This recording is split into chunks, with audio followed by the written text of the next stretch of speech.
ಎಲ್ರಿಗೂ ನಮಸ್ಕಾರ. ಈ ವಿಡಿಯೋದೊಳಗೆ ಬೀಜೋಪಚಾರ ಅಂದ್ರೆ ಸೀಡ್ ಟ್ರೀಟ್ಮೆಂಟ್ ಯಾವ ರೀತಿ ಮಾಡೋದು ಅನ್ನೋದು ತಿಳ್ಕೊಂಬ್ರಿ. ಸದ್ಯಕ್ಕೆ ನಾ 1 kg ಜೋಳಕ್ಕೆ ಬೀಜೋಪಚಾರ ಮಾಡ್ಲಕತ್ತೀನಿ. ನೀವು ಇದಕ್ಕೆ 10 kgಗಾದ್ರೂ ಮಾಡ್ಬೋದು, 1 ಕ್ವಿಂಟಲ್ಗಾದ್ರೂ ಮಾಡ್ಬೋದು.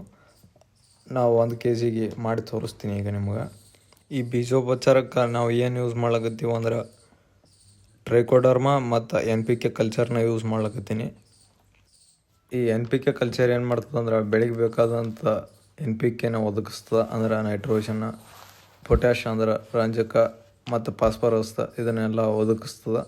ಮತ್ತು ಟ್ರೈಕೋಡರ್ಮಾ ಏನು ಮಾಡ್ತೈತೆ ಅಂದ್ರೆ ಬೀಜಕ್ಕಾಗುವಂಥ ತೊಂದರೆಗಳು ಅಂದ್ರೆ ಕೆಲವೊಂದು ಕೀಟಾಣುಗಳಿಂದ ಬೀಜದ ಬೆಳವಣಿಗೆಗೆ ಏನು ತೊಂದರೆ ಆಗ್ತೈತಲ್ಲ ಅದನ್ನೆಲ್ಲ ತಡೆಗಟ್ಟಿಸ್ತದೆ. ಅದು ಒಂದು ಸ್ವಲ್ಪ ರೋಗ ನಿರೋಧಕವಾಗಿ ಕೆಲಸ ಮಾಡ್ತೈತಿ. ಅದಕ್ಕೆ NPK ಮತ್ತು ಟ್ರೈಕೋಡರ್ಮಾನ ಬೀಜೋಪಚಾರಕ್ಕೆ ಯೂಸ್ ಮಾಡ್ಲಕತ್ತೀನಿ. ನೀವು ಬೀಜೋಪಚಾರ ಮಾಡೋಕ್ಕೆ ಮೊದಲು ನಿಮ್ಮ ಕೈಗೆ ಗ್ಲೌಸ್ ಹಾಕೋರಿ. ಆದ್ಮೇಲೆ ಈ ರೀತಿ NPK ಕಲ್ಚರ್ ಏನೈತಲ್ಲ ಇದನ್ನು ಈ ರೀತಿ ಬೀಜದ ಮ್ಯಾಗ ಹಾಕಿರಿ. ಅಕಸ್ಮಾತ್ ನಿಮ್ಮ ಹತ್ರ NPK ಕಲ್ಚರ್ ಇದ್ದಿದ್ದಿಲ್ಲ ಅಂದ್ರೆ ನೀವು ಬೆಲ್ಲದ ನೀರನ್ನು ಹಾಕ್ಬೋದು. ಅಂದ್ರೆ ಬೆಲ್ಲ ನೀರೊಳಗೆ ನೆನೆ ಇಟ್ಟು ಅದಕ್ಕೆ ಪೂರ್ತಿ ಕರ್ಮ್ಯಾಗ ಈ ರೀತಿ ಹಾಕಿರಿ. 1 kgಗೆ 5 ಗ್ರಾಮ್ದಷ್ಟು ಟ್ರೈಕೋಡರ್ಮನ ಹಾಕಿರಿ. ಅಂದರೆ ಹಿಂಗೆ ತೊಗೊಂಡ್ರಿ ಆ ಬೀಜದ ಮ್ಯಾಗ ಈ ರೀತಿ ಉದುರಿಸ್ರಿ. ಉದುರಿಸ್ದ್ಮ್ಯಾಗ ಇದನ್ನು ಸರಿಯಾಗಿ ಎಲ್ಲ ಬೀಜಗಳಿಗೆ ಹತ್ತಂಗೆ ಕಲಸ್ರಿ.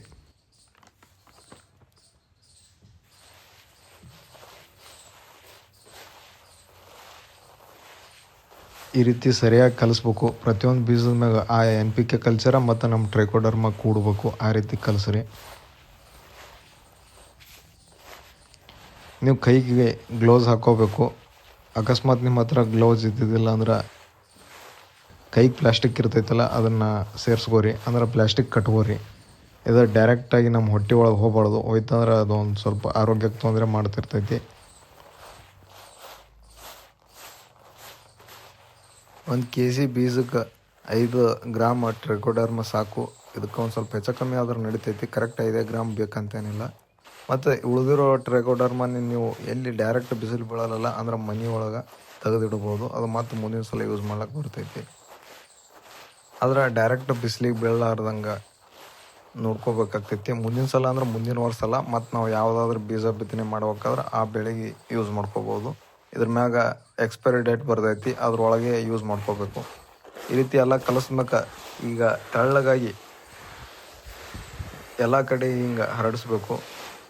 ಮತ್ತು ಇನ್ನೊಂದು ಇದನ್ನು ನೀವು ಮಾಡ್ಬೇಕಂದ್ರೆ ನೆರಳು ಒಳಗೆ ಮಾಡಬೇಕು. ಅಂದ್ರೆ ಡೈರೆಕ್ಟ್ ಬಿಸಿಲು ಬೀಳ್ತೈತಲ್ಲ ಅಲ್ಲಿ ಮಾಡಬಾರ್ದು. ನಂದು ಇಲ್ಲಿ ಮೇಲ್ಗಡೆ ಪತ್ರೆ ಐತಿ, ಅದ್ರ ಕೆಳಗಡೆ ಇಲ್ಲಿ ಮಾಡ್ಲಕತ್ತೀನಿ. ಮಾಡಿ ಈ ರೀತಿ ತೆಳ್ಳಗಾಗಿ ಎಲ್ಲ ಕಡೆಗೆ ಹರಡಿ ಬಿಟ್ರಿ ಅಂದ್ರೆ ಒಂದು ತಾಸುವರೆಗೆ ಇದನ್ನು ಆರ್ಲಕ್ಕೆ ಬಿಡ್ರಿ. 1 ತಾಸು ಆದ್ಮೇಲೆ ನೀವು ಬಿತ್ತನೆ ಮಾಡ್ಬೋದು. ಆದಷ್ಟು ನೀವು ಯಾವತ್ತು ಬೀಜೋಪಚಾರ ಮಾಡಿರ್ತೀರಿ ಆವತ್ತೇ ಬಿತ್ತಲಕ್ಕೆ ಟ್ರೈ ಮಾಡಿರಿ. ಸಾವಯವ ಮತ್ತು ನೈಸರ್ಗಿಕ ಕೃಷಿಗೆ ಸಂಬಂಧಪಟ್ಟ ವಿಡಿಯೋಗಳು ನಮ್ಮ ಚಾನಲ್ದಾಗ ಬರ್ತಾವೆ. ಸಬ್ಸ್ಕ್ರೈಬ್ ಮಾಡಿರಿ.